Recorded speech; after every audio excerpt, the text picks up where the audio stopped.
অৱশেষত গ্ৰেপ্তাৰ কৰা হ'ল অসমৰ জনপ্ৰিয় অভিনেত্ৰী নন্দিনী কাশ্যপ। নন্দিনীৰ গাড়ীৰ খুন্দাত মৃত্যু হৈছে সামিউল হক। এটা খুবেই মৰ্মান্তিক ঘটনা সংঘটিত হৈছিল অসমত, আৰু এই অসমত সংঘটিত হোৱা এই ভয়ংকৰ ঘটনাটোৱে সমগ্ৰ অসমৰ মানুহক সজাগ কৰি তুলি পেলাইছে। আপোনালোকে ইতিমধ্যে চাগে গমেই পাইছে সামিউল হক নামৰ এজন উদীয়মান যুৱকৰ লগত কি ধৰণৰ ঘটনা সংঘটিত হৈছিল। অভিনেত্ৰী নন্দিনী কাশ্যপ এগৰাকী অভিনেত্ৰী আছিল। তো তেখেতে 25 জুলাইত মাজনিশা এনেকুৱা গাড়ীৰ স্পীড আহি আছিল, তাৰ ফলতে সামিউল হক নামৰ যুৱকজনে স্কুটিত বহি আছিল। তাৰ পিছতে এনে ভয়ংকৰ ঘটনা সংঘটিত হৈছে। জানিব পৰা মতে এই নন্দিনী কাশ্যপৰ গাড়ীত খুন্দাত আহত হৈছিল সামিউল হক। কিন্তু এনেধৰণৰ ভয়ংকৰ ঘটনা সংঘটিত কৰাৰ পাছতো নন্দিনী কাশ্যপে এদিনো তাৰ পিছৰ পৰাই খবৰ লোৱা নাছিল সামিউল হকৰ। তাৰ পাছতে স্থানীয় ৰাইজ কেইজনমান মিলি সামিউল হকক অৰ্থাৎ যুৱকজনক তৎক্ষণাত হস্পিটাললৈ প্ৰেৰণ কৰা হয় যদিও গুৱাহাটী এইমছত তাৰ পৰা উন্নত চিকিৎসাৰ বাবে এপ'লো হস্পিটালত পঠাই দিছিল। আজি 4 দিন উকলি যোৱাৰ পাছতো এদিনো খবৰ লোৱা নাছিল নন্দিনী কাশ্যপ। আজি অৱশেষত চিৰবিদায় ল'লে সামিউল হক নামৰ উদীয়মান যুৱকজনে।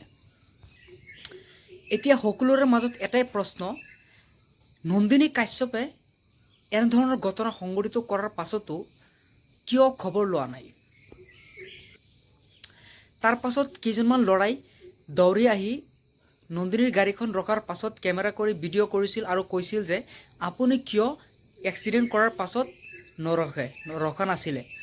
তাৰ পাছত তেওঁ নন্দিনী কাশ্যপে উত্তৰ দিলে যে এইটো সাধাৰণ ঘটনা, একো নহয়, অলপ দুখ পাইছে, মোৰ গাড়ীও নষ্ট হৈছে বুলি এনেধৰণৰ প্ৰশ্ন উত্থাপন কৰিলে।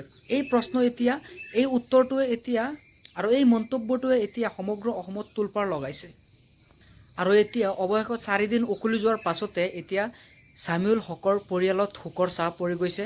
পৰিয়ালৰ অৱস্থা একদম বেয়া হৈ গৈছে। সকলোৱে আপোনালোকে গমেই পাইছে চাগে, আজি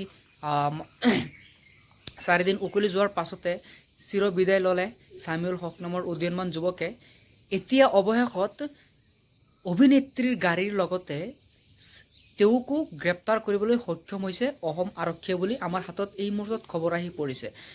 আৰু কেইদিনমান পিছত হ'বলগীয়া থিয়েটাৰ যিখন আছে, থিয়েটাৰ নন্দিনী কাশ্যপৰ, এই থিয়েটাৰখনো তৎক্ষণাত বন্ধ কৰি দিছে। নন্দিনী কাশ্যপে যেতিয়া নেকি এই ঘটনাটো সংঘটিত কৰিছে, তেওঁ এনেকুৱা স্পীডত, এনেকুৱা দ্ৰুতগতিত গাড়ীখন আহি আছিল যেন ফ্লাইট উৰি আছে। বায়ুৰ গতিত তেওঁ গাড়ীখন চলোৱাৰ সন্দেহ কৰিছে একাংশ যুৱকে আৰু একাংশ স্থানীয় ৰাইজে বুলি আমি জানিব পৰা গৈছে। এতিয়া বাৰু নন্দিনী কাশ্যপৰ জৰিমনা কিমান হয় বা কি শাস্তি বিহিব লাগে, এতিয়ালৈকে কোনো ধৰণৰ আপডেট অহা নাই। আপডেট আহিলে মই জনাই দিম। আৰু আপোনালোকে যদি এই চেনেলটোত নতুনকৈ আহিছে তেনেহ'লে চেনেলটো ছাবস্ক্ৰাইব কৰি থ'ব, কিয়নো এইটো চেনেলত মই সদায় এনেধৰণৰ ট্ৰেণ্ডিং টপিক যিবিলাক আছে সেইবোৰ আপলোড কৰোঁ। এতিয়ালৈকে আপোনালোকে কমেণ্ট বক্সৰ জৰিয়তে জনাওক যে এই নন্দিনী কাশ্যপৰ কি শাস্তি বিহা উচিত। ধন্যবাদ।